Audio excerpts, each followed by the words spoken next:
Number one, Azane Kaka number one.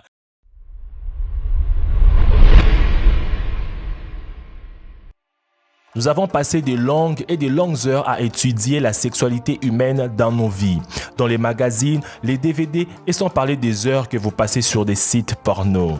Mais qu'en est-il de la sexualité chez les animaux ? Sont-ils comme nous? Je vous présente dans cette vidéo les différents rituels chez les animaux qui sont vraiment le plus bizarres. Regardez la vidéo jusqu'à la fin car tous ces animaux vous laisseront bouche bée. Mais malheureusement, certaines des vidéos d'accouplement de ces animaux ne seront pas démontrées dans cette vidéo suite à une limite d'âge de ma communauté et celle du règlement de YouTube. Voici 10 accouplements les plus bizarres chez les animaux. Les bonobos. Les singes bonobos sont très probablement l'apogée de toute personne qui croit aux espoirs et aux rêves de la réincarnation.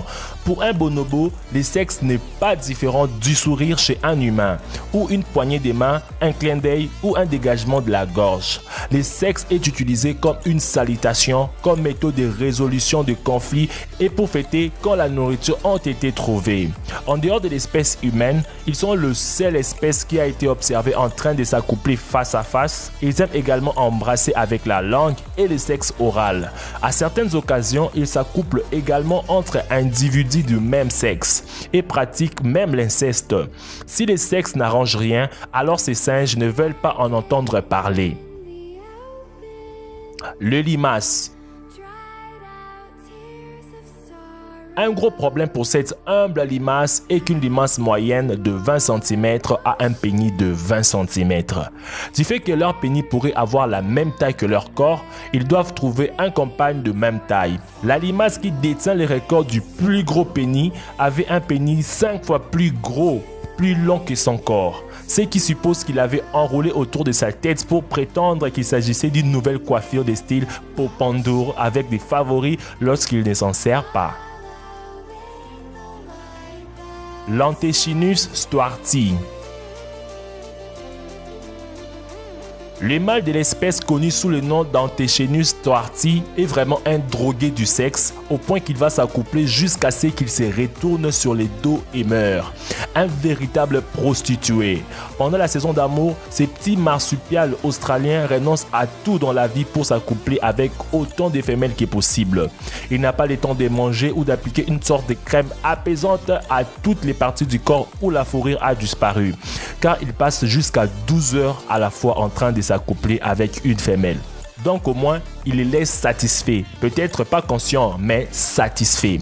Et quand il a fini, il saute sur une autre femelle. À la fin de la saison d'amour, le stress constant d'être un Wilt Chamberlain de la taille d'un rongeur laisse au petit salaud un système immunitaire altéré, des ulcères sévères et à la merci des parasites. Lui et tous les autres mâles qui traversent la saison d'accouplement mourront.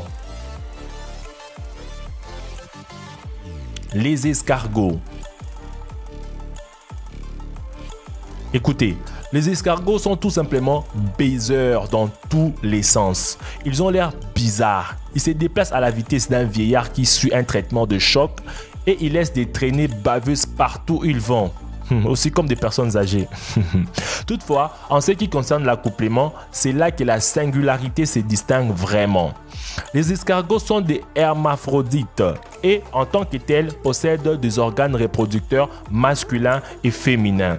Néanmoins, ils ont encore besoin d'un copain pour se marier. Lorsque deux de ces monstres hermaphrodites se réunissent pour se donner de vilains coups, ils s'engagent dans ce que les scientifiques désignent comme un donkey punch d'escargot.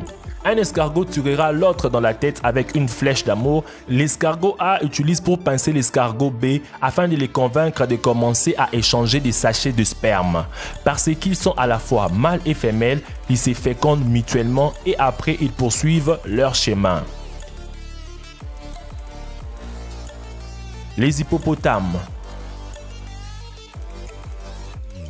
Comme dîner, le mâle fera tournoyer sa queue comme une hélice dans la merde, pulvérisant en même temps de la puanteur et de la saleté, ce qui sera apparemment ne manquera pas d'attirer certaines femmes du coin. Le ver plat. À l'image des escargots, les vers plats sont des hermaphrodites et comme par hasard, ils semblent avoir lu des pratiques perverses sur internet avant de se lancer dans l'accouplement. Puisque décider qui sera le mâle lorsque vous êtes tous les deux hermaphrodites est très dur. Le ver règle les choses à la manière d'une bataille horrible, une bataille d'épée. Et par là, nous attendons la bataille du pénis. Nous ne l'avons pas inventé, c'est ainsi que les scientifiques l'appellent vraiment, probablement sans rire. Les deux vers dégainent leur pénis et se battent entre eux jusqu'à ce qu'un pauvre bâtard soit coincé quand le soleil ne brille pas et devient officiellement la femelle. Donc, c'est une prison en quelque sorte. Les perce-oreilles. Vous n'êtes pas la moitié du vaillant homme qui se perce-oreilles. Et par là, nous voulons dire que les perce-oreilles ont deux pénis. Bien que certaines espèces aient un seul et se moquent horriblement des urinoirs, ceux qui en ont deux ont tendance à avoir une préférence dans l'utilisation, ce qui signifie qu'ils utilisent soit celui de gauche ou celui de droite. Du fait que le sexe du perce-oreille est délicat comme une fine porcelaine, s'il s'arrête, il suffit de passer à l'autre et de continuer ses affaires. Jusqu'à présent, les scientifiques ne sont pas en mesure de dire si un perce-oreille utilise son pénis droit, doit utiliser son pénis gauche pour éjaculer avec toute la force à laquelle vous pouvez vous attendre. La couleuvre jarretière à flanc rouge.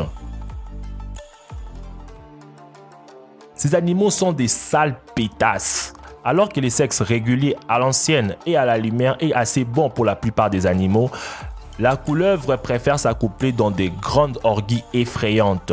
Quand vient le temps pour les serpents d'hiberner, ils convergeront en groupe pouvant atteindre 30 000 individus, ce qui est probablement le plus effrayant de tous les temps.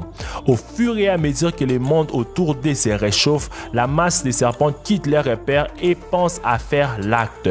Quand une femelle rejoint la foule, jusqu'à 100 mâles vont la sauter et former une balle d'accouplement. C'est exactement à cela que ça ressemble. Les serpents s'enroulent l'un autour de l'autre en cherchant à être le mec chanceux qui va goûter aux fruits interdits des serpents, tandis que les autres mâles vont carrément s'accoupler entre eux. Notez que certains mâles profiteront effectivement de cette situation en libérant des phéromones féminines. Nous allons en rester là. Le lézard fouette-queue. Ces lézards sont ce que les scientifiques appellent les pseudo-copulataires non sexistes parthénogénétiques, mais ce que nous appelons les lézards lesbiennes. Comme il n'y a pas de mâles, les femelles se reproduisent elles-mêmes en faisant des copies actes d'elles-mêmes. Cependant, les lézards ont encore besoin d'une autre femme pour faire le travail.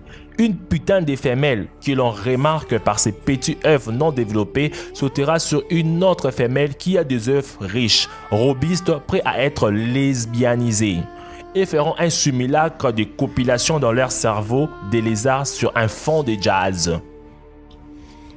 L'Amazone à franc blanc.